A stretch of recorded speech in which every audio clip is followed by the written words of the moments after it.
Christopher's asking, is there anything wrong with adding more weight to your work set if you feel you can do more? Also, in the event that if the weight is too heavy, how much weight should you remove to the bar to finish the set? Those are very different, though. I feel like. Trey, amateur lifter. Some would say they're opposites. First. Do we have an ALA? Is he just running like just running the novice program? See, this is why it's nice to be in the Slack channel and see behind the curtain. I happen to know that Christopher is a intermediate Jersey cop. And he's about 220 pounds. He's down about 10, 15, did our nutrition consult and has got some good gains there. Nice. And so, I'll let Trey answer and then I'll say my thoughts, but no, he's an intermediate. He's ran out novice and now he's running a program. Man, I would say to me, if let's do the first part. If you add weight to the first one, I don't know. To me, I would just say run what you have on your program. Yep. And then if it feels good, then maybe make a bigger jump next time.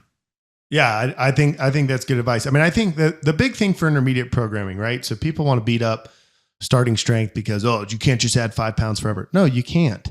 But you run 5 pounds until you can't. And guess what? Now you're an intermediate and now you just have to do a program. And what you can't do is jump around all over the place. So if you're running a 12-week program and it starts out, 5x5 at 72% of your 1 rep max, that might feel kind of easy. Hey, just ride with it. Like it's going to accumulate over time. You're strong. Yeah. Just ride with it. And then if you are feeling, super strong at the end of it, if you have like a testing day, like which we do on all of our programs that we run, it'll show itself there. But once you need to learn how to grind, be in pain, add 5 pounds when you don't want to, and go through that. But once you're an intermediate, like every session doesn't have to be like bone on bone. I'm about to crap my pants squatting, right? Yeah. Like every deadlift doesn't have to be. My favorite kind of squatting. My favorite. Yeah. I mean, it's motivation. Stand back up. What was the second half? Should you the second one is weight off? And how much? Yeah. So like say like, all right, you hit your first set and it's supposed to be a 5x5 and you go into that first set and you hit a 4 and you're like, like maybe you're gassed that day or just for some reason first set goes off the rails. What do you recommend? Or like them backing off? Yeah. So I think if you're a novice and you're running that novice linear progression, then my answer is usually like collect 15 reps. So maybe go 4, 4, 3, 3, 1, right? Something like that. Get what you're supposed to get. If you're an intermediate and you're having a bad day or, like today I was going in squatting and I was doing 355 for 5x5 and we were having some issues with some software and like my phone just kept ringing during my workout. And I was just like, I did 3 sets at 355. I was like, I'm just taking this down to 335. Like, I'm like so not mentally into this. I'm busy. When people could make arguments, shouldn't bring your phone in the gym, all that stuff, but like, it is what it is. And so I'm like, I'm just going to take 20 pounds off where I know it's still going to be kind of challenging, but it's fine.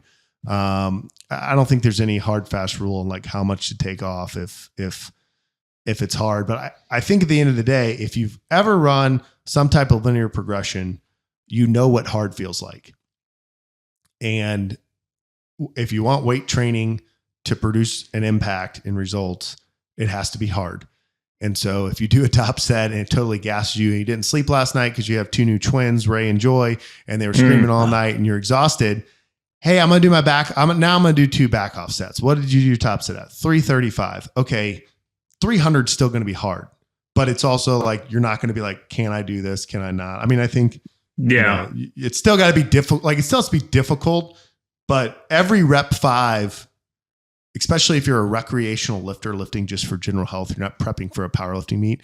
Every rep 5 doesn't have to be brace. Oh my goodness. Am I going to be able to come up? Right. Yeah. Like you're allowed to take a rep 5 down and be like, oh yeah, I got this. That's okay. The only time I've gone up from that, which I usually don't, I mean, most of the time I'm not like, that was way too easy. That's not usually what happens. But the only time I've done that is when like you had programmed me a press PR, like YOLO press. I think that was the correct term, the technical term for it. Thank you.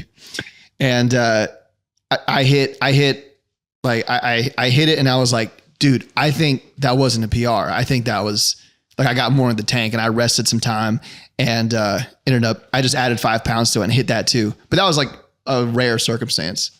Yeah, no, I think it's like we have a bunch of guys, like 35 guys this week in the Slack channel that are testing out. And what I tell them is, what's your PR on the bench?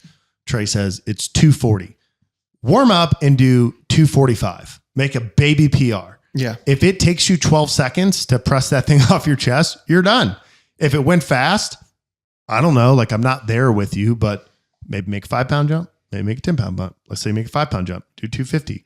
Oh, that was pretty fast too. Okay. Like, what do you want here? You've already hit 2 PRs. You should be very, very happy. Mm-hmm. Yeah. Like, I'm going to go for it all. I'm going to try 265. Okay, good. Go for it. Boom. You fail. Who cares? You made 2 PRs, but in a testing day or a singles day.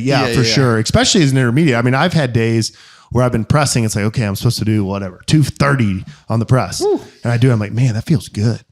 I'm like, there's not a lot of days I can come in here and press more than 230. Like, I'm going to go ahead and do 237 and a half. Right. Yeah. But that's a little bit different. But yeah. That's good. Yeah. Good. Going back to that question. The first part of that question would be like, especially if you're like an intermediate lifter, I'd be like, kind of savor those days where it does kind of feel easier. Amen, like brother. The difficulty is right around the corner. It's like it's 2-3 workout. Training sessions away. Yeah, like you're gonna be grinding here soon enough. So like savor those opportunities for sure. Good questions though. Yeah.